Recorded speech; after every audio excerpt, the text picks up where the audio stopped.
You were given a very positive view of pressure at a very young age. I'm getting more and more convinced that when we get given that picture earlier, it sort of already starts to strengthen something that feels very powerful.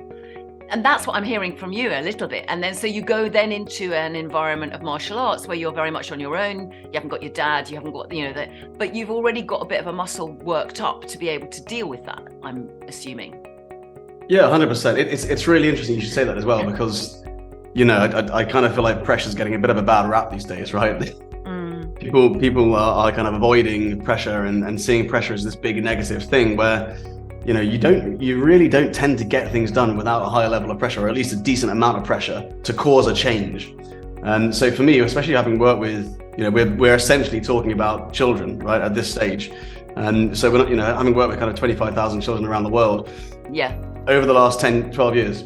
Yeah. With what I'm doing now with the Warrior Academy. Yeah. I mean, it's the insights I've got from that are there's really there's the relationship with pressure, like you say, or the comfort zone.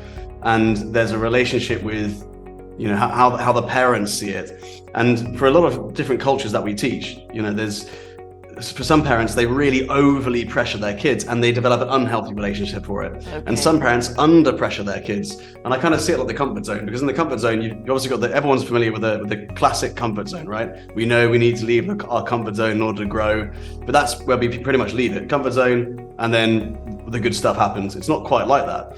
For a lot of people, they've got the comfort zone. They know how to leave that. But for highly competitive parents, they push their children outside of their comfort zone into the hyper anxiety stage.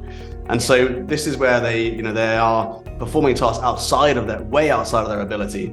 They can't complete it. And then they retract back in that comfort zone and they don't want to do it again. And they build an unhealthy relationship with pressure. And so I've kind of seen it from both angles. I've seen it from someone pushing their kids way too much, and someone pushing them outside of their comfort zone so it becomes normal and they have that healthy relationship and they want to repeat it again. So I've definitely seen it from both sides.